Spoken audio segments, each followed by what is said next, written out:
अच्छा सर, आज की क्लास में हम देख लेते हैं कि अगर आपकी गवर्नमेंट ग्रांट रीपे हो रही है और वो भी विद रिस्पेक्ट टू जो कि आपको मिली थी एसेट के रिलेटेड, तो उस केस में आपने अकाउंटिंग कैसे करनी है वो हमें देखना है। बट अगेन आपको याद होना चाहिए कि जब भी आपने गवर्नमेंट ग्रांट के कॉन्सेप्ट किए थे, जब आपने ग्रांट रिसीव की थी रिलेटेड टू एसेट, तो आपको एक चीज़ याद होनी चाहिए कि रिलेटेड टू एसेट के अंदर दो मेथड्स है आपके पास, ऐसा ही है।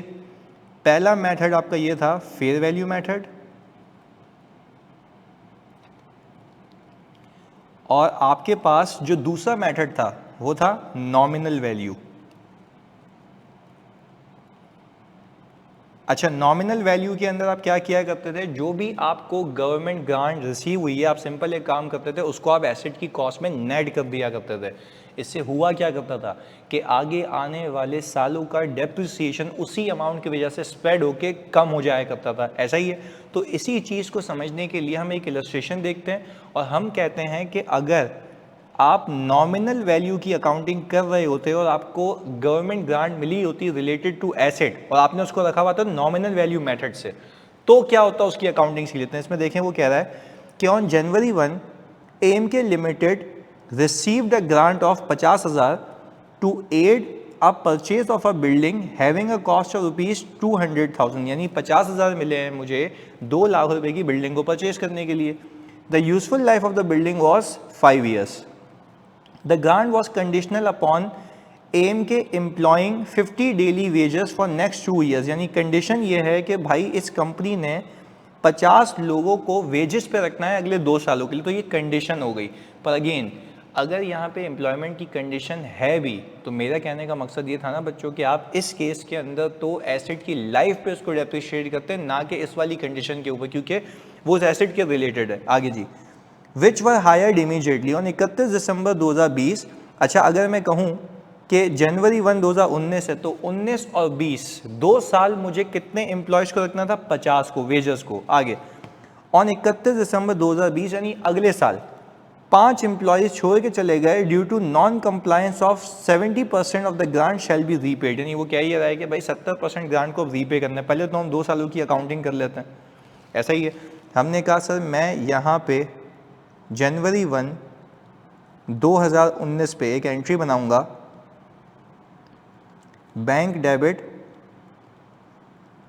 Deferred grant credit. ये लाइबिलिटी हो गई क्योंकि मुझे कंडीशन पूरी करनी है। हमने कहा भाई डेफर्ड ग्रांट आपकी आ गई कितनी, 50,000।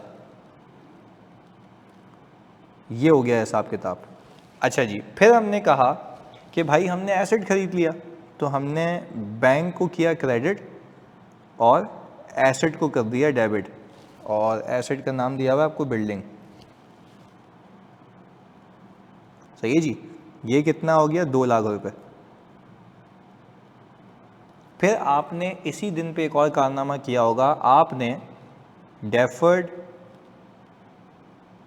ग्रांट इनकम को डेबिट किया होगा और बिल्डिंग को क्रेडिट कर दिया होगा, कितने से, 50,000 रुपये से। अब आपकी जो बिल्डिंग है वो नेट बेसिस पे कितने पे आ चुकी है, 1,50,000 रुपये पे। तो अगर मैं पहले साल 31 दिसंबर 2019 पे आ जाऊं, तो 31 दिसंबर 2019 में मैंने एक एंट्री बनाई होगी, डेप्रिसिएशन एक्सपेंस डेबिट बिल्डिंग या अक्यूमुलेटेड डेप्रिसिएशन क्रेडिट। कितने से भाई, हमने कहा कि सर हम यहाँ पे 1,50,000 रुपये की बिल्डिंग को डिवाइड कर देंगे, इसकी लाइफ कितनी है भाई, 5 साल। तो हमने कहा इसको हम 5 ईयर्स से डिवाइड कर लेते हैं। तो जब मैंने 1,50,000 को 5 से डिवाइड किया तो ये आ गया 30,000 रुपये। तो हमने यहाँ पे 30,000 रुपये का डेप्रिसिएशन एक्सपेंस बुक कर लिया और एक्यूमुलेटेड डेप्रिसिएशन बुक कर लिया। ये हो गया हिसाब किताब कौन से साल का, पहले साल का। हमने कहा अब आ जाएं आप 31 दिसंबर 2020 पे। आपने कहा डेप्रिसिएशन एक्सपेंस डेबिट और बिल्डिंग या अक्यूमुलेटेड डेप्रिसिएशन क्रेडिट। कितने से, वही अगर स्ट्रेट लाइन है तो 1,50,000 डिवाइडेड बाय 5 ईयर्स, तो ये आ गया फिर से 30,000 रुपये। सही है जी, ये हिसाब किताब हो गया 2 सालों का। अब पता लगा कि भाईजान गवर्नमेंट तो पैसे वापस मांग रही है, पर वो भी किस एक्सटेंट तक आपसे पैसे वापस मांग रही है? सर वो कह रही है आपने 70% ग्रांट को रीपे करना है, 70% को आपने रीपे करना है। तो भाईजान अब हम एक काम ये करेंगे कि हम 31 दिसंबर 2020 पे पहले तो बैंक को निकाल दो, जो आसान तरीका, बैंक निकाल दो। कितने पैसे देने भाई? आपने कहा 50,000 रुपये आपको मिले थे, सही जी, उसका 70% आप निकाल लें। हमने कहा 50,000 रुपये का 70% हो गया आपका 35,000 रुपये, सही जी, ये आपकी जेब से पैसे चले गए। अब ये स्टैंडर्ड ये कहता है आपको कि भाईजान जब आपने पैसे वापस कर लिए तो इसका मतलब ये है कि ये कोई गलती नहीं थी, ये अंदाजे का चेंज था। यानी पहले आपका अंदाज़ा था आप कंडीशंस मीट कर लेंगे, अब आपका अंदाज़ा है आपने कंडीशन मीट नहीं की तो अब आपने पैसे वापस कर दिए। अब मुसीबत क्या है? क्या एक बात को मानते हो आप? प्लीज़ सुनना, क्या आप एक बात को मानते हो आप कि ये जो 35,000 रुपये हैं, ये जो 35,000 रुपये हैं, दैट इज़ 50,000 रुपये का 70%, 35,000, ये मैं यहाँ पे लिख भी देता हूँ, ये इनिशियली एसेट की कॉस्ट से डिडक्ट हो गए थे। इस बात को मानते हैं आप? ये लिखना लाजमी है ताकि आपको याद रहे कि ये क्या पूरे 50,000 पे डिडक्ट हुए थे, ऐसा ही है, तो ये भी माइनस हो गए थे। इससे हुआ क्या था मेरे बच्चों? इससे हुआ ये था कि आपने कहा था ये 35,000 रुपये कभी मेरी जेब से लगे ही नहीं है, तो ये एक्सपेंस आउट भी नहीं होंगे। क्यों? क्योंकि ये तो पैसे गवर्नमेंट ने दिए थे मुझे, तो इसलिए क्या किया मैंने अपने एसेट की कॉस्ट को रिड्यूस कर दिया था। इससे हुआ ये था कि इसके साथ साथ जो 15,000 रुपये थे उस पर भी आपका डेप्रिसिएशन बचा, और ये जो 35,000 रुपये इस पर भी आपका डेप्रिसिएशन बचा। अब मसला क्या है? मसला ये है कि भाई सबसे पहले आप एक काम ये करें कि आप अपनी बिल्डिंग को वापस से डेबिट कर दें। कितने से? 35,000 रुपये से।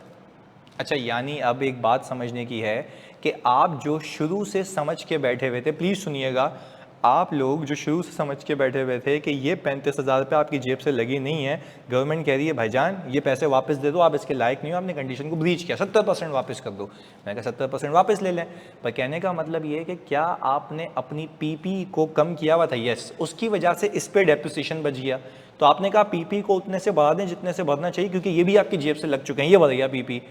पर अब इसी के ऊपर 2 सालों का डेप्रिसिएशन भी तो बचा होगा ना, जो कि बुक हो जाना चाहिए। पर आप कहेंगे सर ये तो पिछले सालों में नहीं, भाई वो तो एरर नहीं है, ये एस्टीमेट का चेंज है। तो कहने का मतलब है अब आप क्या करेंगे? जो डेप्रिसिएशन बुक नहीं हुआ वो आप बुक कर लें, डेप्रिसिएशन एक्सपेंस डेबिट, और अक्यूमुलेटेड डेप्रिसिएशन या बिल्डिंग क्रेडिट। कितने से? सर आपने कहा 35,000 रुपये अगर पीपी में उस दिन से कैपिटलाइज होते तो इस पे भी डेप्रिसिएशन होता, बट कितने सालों का? 5 सालों का। यानी वो डेप्रिसिएशन जो इसी के ऊपर बुक होने से रह गया वो अब बुक कर लो। तो सर क्या इसको रेट्रोस्पेक्टिव कर लेंगे या प्रोस्पेक्टिव? यानी सिर्फ प्रोस्पेक्टिव करेंगे, क्यों? इस साल और आगे आने वाले सालों में। तो आपने कहा भाईजान कि अब मैं इस 35,000 रुपये को 5 से डिवाइड करके मल्टीप्लाई बाय 2 करूँ तो ये आ गया मेरे पास 14,000 रुपये। यानी ये वो 14,000 रुपये का, प्लीज़ मेरे बच्चों मेरी बात सुनना, ये वो 14,000 रुपये का डेप्रिसिएशन एक्सपेंस है जो आज तक बुक नहीं हुआ, होना भी नहीं चाहिए था, क्योंकि मैं कह रहा था ये मेरी जेब से लगे ही नहीं है, बट अब तो लग गए ना। तो आप कह रहे हैं कि ये देखें कि अगर शुरू से ये कैपिटलाइज होता तो इस एसेट पे डेप्रिसिएशन कितना आना था, जो कि आया नहीं है, तो हमने बुक कर लिया। तो इसका सिंपल हल क्या है, समरी क्या है? अगर एसेट रिलेटेड ग्रांट है नॉमिनल वैल्यू पे नेट हुआ हुआ है, तो सिंपल एक काम करें, जब वो कंडीशन ब्रीच हुई है जितने पैसे वापस कर रहे हो उससे एसेट की कॉस्ट को एनहांस कर दो। सिंपल है, क्योंकि वो नेट हुई हुई थी। तो आपको याद आया एसेट की कॉस्ट को एनहांस हुआ, तो इस पे आज तक जितना डेप्रिसिएशन बुक नहीं हुआ वो भी तो करूंगा ना, तो वो ये कर लिया मैंने। अब एनालिसिस करके देखते हैं आज तक हुआ हुआ क्या था। आज तक हुआ हुआ क्या था? हम कह रहे हैं कि व्हाट इफ आप समझें शुरू से अगर मैं ये समझ के चलता कि मेरे पास मेरा एसेट सिर्फ 15,000 की बचत पे, तो मैं क्या करता, 2 लाख रुपए जो इनिशियल अमाउंट है, ये अकाउंटिंग नहीं, खाली मैं ये प्रूफ करने के लिए कर रहा हूँ, सही है जी, इसमें से मैं ग्रांट एलिजिबल कितनी माइनस करता, समझने के लिए 15,000, जबकि ऐसा नहीं है, 50,000 की एलिजिबिलिटी थी पर मैंने तो ब्रीच कर दिया। तो मैंने कहा 2 लाख रुपए में से माइनस आप करते हैं 15,000, तो ये आ गया 185। ये होता 185 को आप डिवाइड करते 5 सालों से, तो इसके ऊपर 2 सालों का क्यूमुलेटिव डेप्रिसिएशन कितना आता? आपने कहा 185 को डिवाइड किया 5 से, मल्टीप्लाई बाय 2, तो 2 सालों का डेप्रिसिएशन आपके पास आता 74,000। बुक वैल्यू कितनी बचती? बुक वैल्यू कितनी बचती है आपके पास? सर बुक वैल्यू आपके पास बचती 185,000 में से 74,000 माइनस करता तो 111,000। ये बुक वैल्यू आपके पास बचती मेरे बच्चों, ये वाली बुक वैल्यू बचती। अब हम देखते हैं कि अगर मैंने ये एंट्री सही की है तो आंसर यही आना चाहिए। देखें आपने सबसे पहले क्या किया? आपने सबसे पहले अपने पीपी को 1,50,000 पे रखा था। ये देखें, आपने बिल्डिंग को क्रेडिट कर दिया था, ये हो गई था 150, ऐसा ही है, ये हो गया था 150। खाली एक प्रूफ दे रहा हूँ आपको, ये हो गया था 150 इनिशियली जो हुआ था।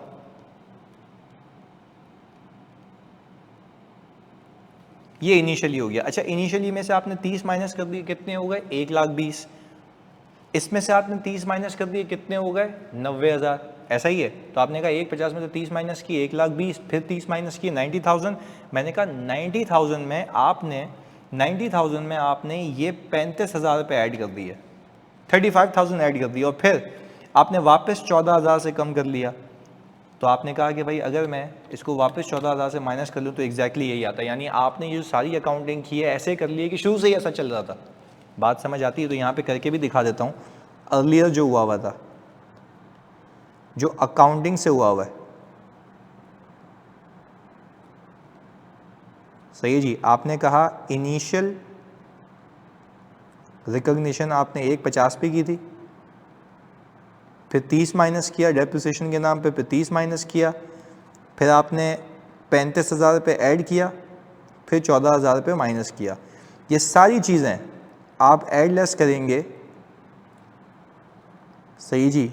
ये रिकूप हो गया, वापस ऐड हो गया, फिर इसी के ऊपर डेप्रिसिएशन आ गया।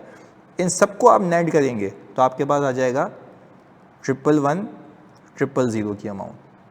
तो इसकी समरी मैंने यहाँ पे लिखी हुई है, देखिए ये रहा। Increase the carrying amount of the asset with the amount repayable, जो मैंने वापस किए। इसके बाद additional depreciation that would have been recognized if the grant was not obtained should be recognized immediately as an expense. तो ये इसकी summary आ गई कि भाई जो आपने पेमेंट की है तो वो आपने कॉस्ट को बढ़ा दिया। तो जब आपने कॉस्ट को इंक्रीज़ किया तो उसके ऊपर जो डेप्रिसिएशन आना चाहिए था जो कि नहीं आ पाया था, तो वो भी आप रिकॉर्ड कर लें, कहानी खत्म हो जाएगी। बात समझ आती है? तो अगली क्लास में मैं आपको ये सिखाऊंगा कि भाई ये तो हो गया नॉमिनल वैल्यू मेथड। अगर फेयर वैल्यू मेथड पे होते तो क्या करना है वो अगली क्लास में सीखते हैं। जज़ाकल्लाह।